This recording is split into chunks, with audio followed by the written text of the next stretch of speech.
literally woke up from a dream and I was like, I want my portfolio to look and feel like something I've never seen. It's a palette. It's kind of like a painter's palette for photographers, right? Yeah. So, like if the creator is using their own product, then I feel so comfortable bringing that to you guys. Like all I really want to shoot are portraits in the way that I would really want to shoot them. It's so dreamy. It's a dreamy nightmare. The processes that I do, but now in like one click instead of like 4 hours. So Brandi, can you tell us a little bit about why somebody would want to use color grades? Oh gosh, well, All right. should we do a hello? Yeah. 3, 2, 1. Hello! We did time that. Yeah, we tried. We tried. Hi everyone. Welcome to a new video with Brandi Nicole. Hello! And so we are so excited to introduce Brandi Nicole to our community over here at Only the Curious because Brandi, you've made a very special collection for us. I'm so excited about this. I'm very excited too. So tell us a little bit more about you, we know you're a photographer. For anybody who doesn't know Brandi, how would you describe yourself? Yeah, I'd like to describe myself as a fine art portrait photographer. I love portraits. That's my jam, really. I love making them a little bit more art forward, I like to say. So sometimes feminine, sometimes incorporating florals and butterflies. And I think my one thing that I really love to do is kind of focus on a dreamy color scheme and a whole dreamy lights scheme. Everything basically with my portraits, I really try to make it feel like you're in a dream. And that's really exciting for me. It's part of the process I really love. I noticed that immediately. So I've known you for a few years and I've seen that over time your style has evolved a lot from what it was. We were actually just going through Brandi's images just actually a couple of minutes ago. Yes. We were going through literally even just 2, 3, 4, 5 years ago. Yeah. It's evolved a lot and it was good then. And I remember even back then I was always so impressed with how you saw and approached color and composition, all of those elements. So tell me, has anything influenced you along the way? What's happened? Yeah, so I think before, I'm talking maybe 2015 now. Well, actually, let me go way back. So I started photography in high school. I was one of those kids in a film class, and I was taking my teacher's wedding photos and things like this. And then I ended up going to college for photography, where I got to really get hands-on with a lot of different types of photography, right? But I was always drawn to portraits. Yeah. And I was especially drawn to emulating as many different photographers as I possibly could. So I took it as a creative challenge to really just play, and just throw myself at everything, you know? But it wasn't until about 2015 where I essentially literally woke up from a dream and I was like, I want my portfolio to look and feel like something I've never seen. I want to stand out in a way and find my own style. And it was from that dream that I was like, I'm gonna do a bathtub shoot with flowers. I'm gonna get tulle and I'm gonna go to the flower market and see if there's anyone there that wants to collaborate with me. And since then, it's just been this portfolio that I've been building and building. So yeah, from the start, it was a little bit more subdued, my style. I feel like I was really trying to stick within a very specific color range and a very specific lighting. I only had one light at the time and one beauty dish, so it's actually really harsh lighting. But I kind of combated that with a beautiful soft color scheme. And since then I've of course grown my portfolio, grown my studio, my equipment, all of this. So I've really played a lot with lighting and color and gotten a little bit more playful, incorporating more colors, incorporating more lights and styles of lighting. So it's been really exciting to grow with photography in this way. Oh, that is amazing. Yeah. Can you tell us maybe a little bit the process then? So since you have mentioned color a few times and it seems to play such a big impact, how would you say you would describe what your post-production looks like? Oh gosh, well, it's also evolved quite a bit. Yes. How was it before, and then how would you say it's different now? Yes, so before I essentially just played for hours. I mean, I still do play for hours within Capture One, Photoshop, and Lightroom. Yeah. I really just kind of drag my photos from each program to see what's available here and what can I do to add to it in this program, or what happens if I just adjust this really quick. So that's kind of my process. I'm very much like, I feel like a scientist when I'm in the editing zone. You know, I'm just like, well, what happens if I make another variation and go a little bit more purple, you know, or like, that is very much my process. So I'll end up with like 20 different versions of like my favorite photo from a shoot and have like 20 different colorways, you know, and then I'll compare them all and be like, well, which one do I think really actually helps me tell the story and like, you know, helps complement the colors and the story. So that's kind of my process. It's a little all over the place, I gotta be honest. Well, this is why we talked about making a collection for you. Yes. This is why we thought when Brandi first came to me and she was telling me about how she edited, I was actually quite impressed, not going to lie, because you were bouncing between many programs. And one of the things about our platform is that we want to make color toning easy and accessible for everybody. And you seemed interested, and so... Yeah, this is a dream. I mean, it's taking hours away from the whole process of like going from Capture One, doing my color work, going into Photoshop, doing some more color work, bringing it back to Capture One, maybe doing some more, exporting, because I need to also bring it into Lightroom sometimes. There's certain presets there that I really like, and then bring those into Photoshop and then bring down the opacity. So it's really, really like it's a process. And so I'm so excited to have gone through all of that with you too, to like really formulate and like create these presets that feel very much so like the processes that I do, but now in like one click instead of like 4 hours. So like, that's a big difference. Big difference. That's so funny. Yeah. Do you think that we were able to create colors, like color grades that... Yes. That got you close. So like you said, like that squished all of those 4 hours of like bouncing back and forth into one click. Absolutely. So yeah, first off, one of them in the collection called Champagne Glow is kind of the like base for everything that I do. I really like to, as soon as I get my images and I know that this is going to be one of the final ones, the first color process is kind of like an evening of skin tone, a lightening, just adjusting contrast a little bit. So that action alone is going to save so much time because I still did that by hand, every single photo, bringing it in, creating those layers by hand. I don't know how to create action, so I'm like, this has been a huge time save for me and the time I've got with these actions so far to just play them and be like, wow, okay, well, that took no time. So yeah, I'm so excited about that particular one because that is my base for everything. And then our other actions in the collection are so exciting because again, like if I want to take a photo and bring it to more of a blue world, which I do often, a lot of my work plays with this like blue color that my best friend, platonic life partner, Emily Teague always calls it Brandi Blue. So I actually named it Brandi Blue for this. So I'm super excited. It was very cute. Yes. So that one, it gets the color blue like exact every time. So I'm so excited about that because that process to get, for example, like a white backdrop to more of like a bluish tone that I like, it used to take me about 2 hours or so of like tinkering. And so now to have something I can just click and have it like be pretty much perfect right there, like I'm shook. Wow. Also, like, we created colors as well. So one of the things about your portfolio is as we were going through it, we were noticing that they do live within a pastel, ethereal, like, world. And so we created colors that went into those different directions. We went into, like, something a bit more green. Yes. And a bit more blue. Like, your more Brandi purple. Blue. Yes. And then something that you surprised me with was when you started playing with them, you started layering. Oh, yeah. Yeah. Were you able to discover something?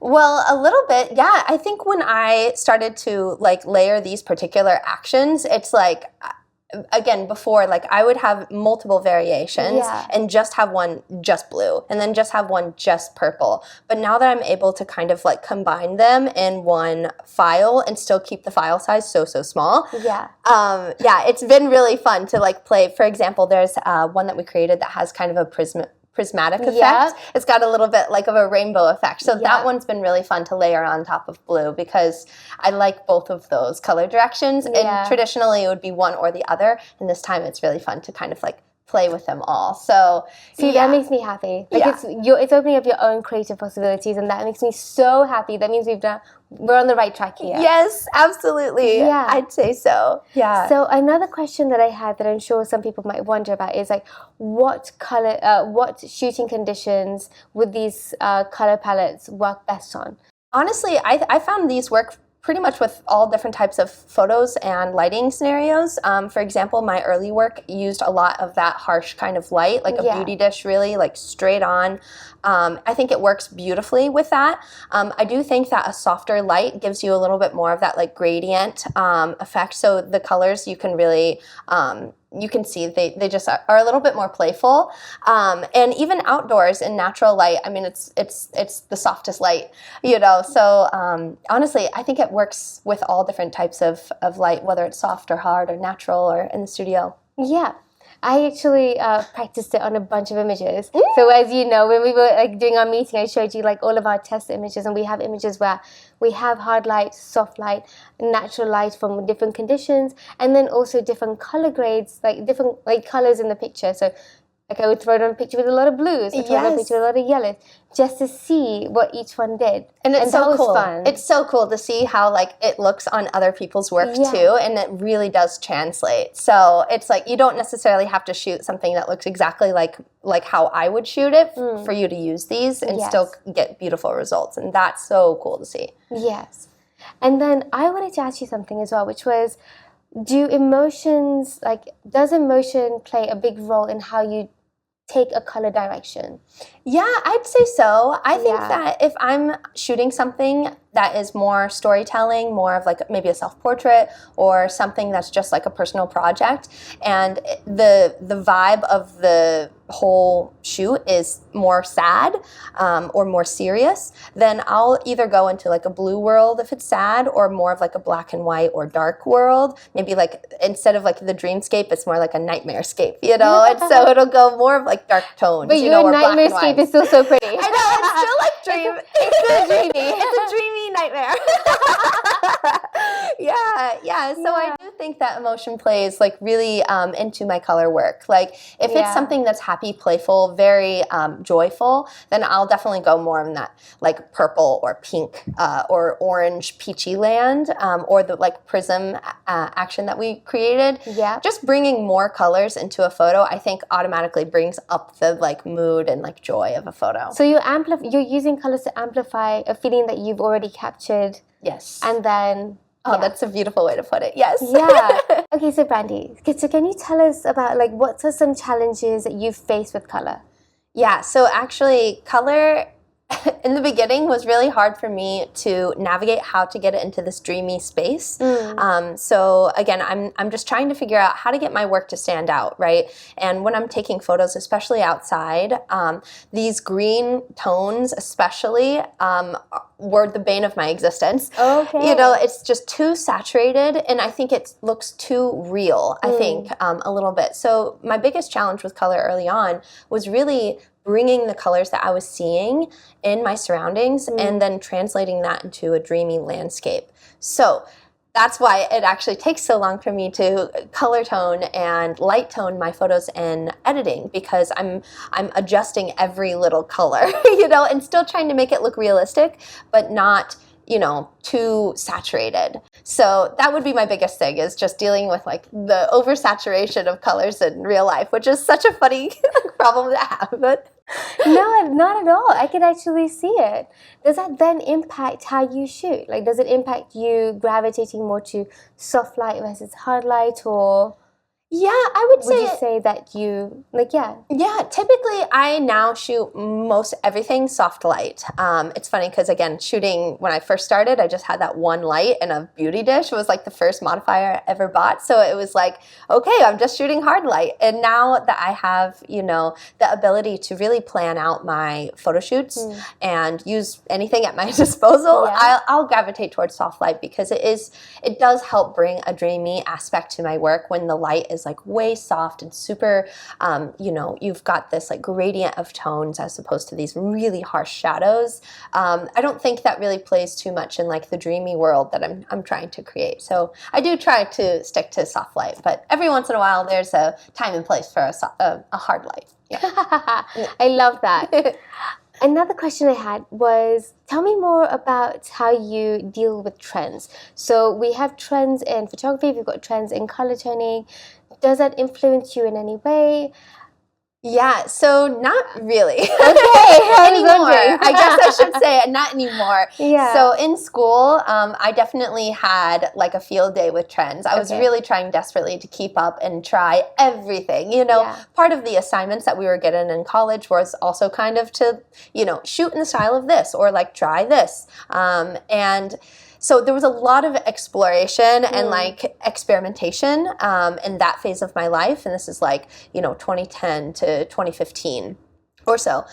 So there, if you go back in my work, you'll see a lot of things that is like, wait, you shot that? Like, you know, dark and studs and, you know, fishnets and it was like leather, you know, I don't even know what I was doing, you know, but just anything. And that's normal. I think we all share that in our beginnings of our creative journey because you're finding your style. Yes, exactly. Yeah. And especially with trends, when you're starting out with photography learning, you know, that's a great place to start to see like, is this for me or is this for me, you know, and just really trying to find your place. So I would say that in the beginning, I was really affected by trends and I was really trying to follow them and learn what I could from them.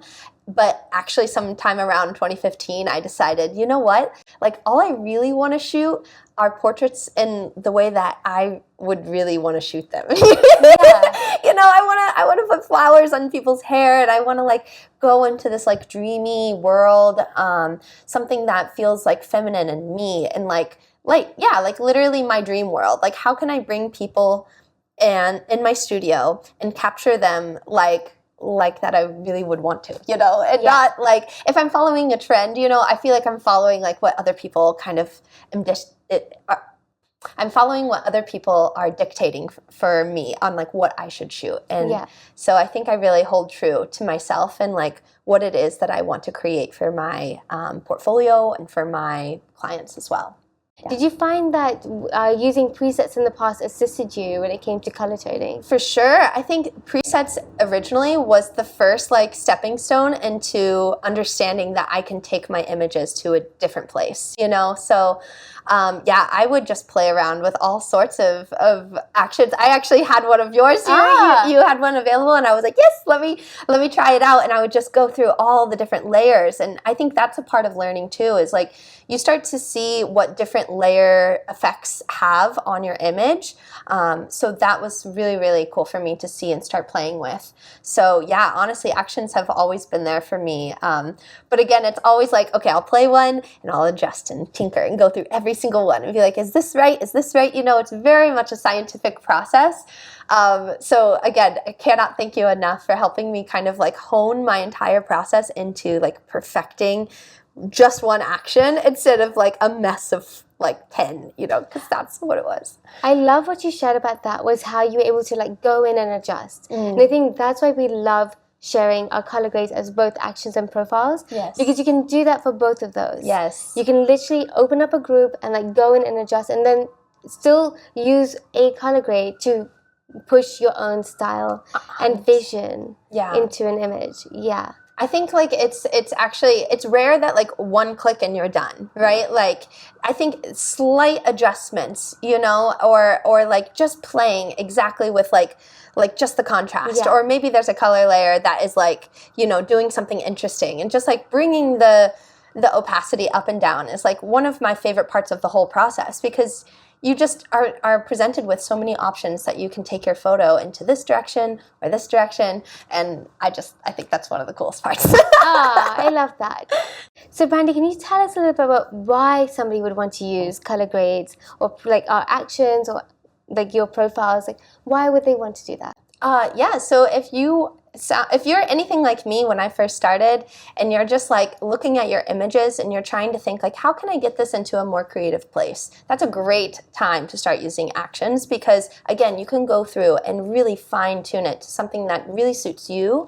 You can layer them, you can do your own work first and then apply them. You know, like there's just so many creative ways for you to use these and really suit it to your style. So I highly suggest using these and just having a play. It's all for play. So that's what I suggest.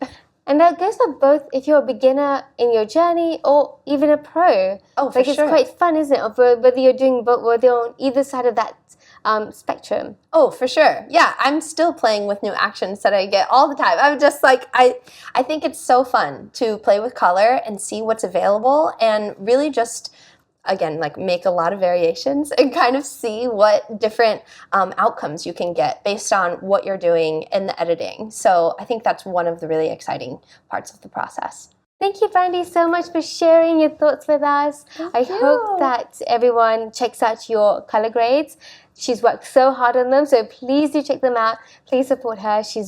You've really come through, I have to say. Thank you. It was months in the making. Yes, it really was. I think we've really perfected and tweaking this into like the perfect space. I think these are just, it's a palette. It's kind of like a painter's palette for photographers, right? Yes. So it's like a little bit of green or a little bit of purple, and I'm so excited to see how you guys use these. I think it's one thing for me to see how I use them in my work, but it's going to be something totally different for me to see them applied to your guys' work. So please tag me. Share them with me, share them with us, Only the Curious as well. We would love to see what you're doing with them. Yeah. We're going to feed another video where Brandi is going to go through her color grades and talk you through them one by one so you can really see how she actually uses them. My goal here was to create something with her that she actively uses. Then I know like I've succeeded. Like if the creator is using their own product, then I feel so comfortable bringing that to you guys. So thank you. Thank you. And hope you enjoyed this video. Catch you later. Bye!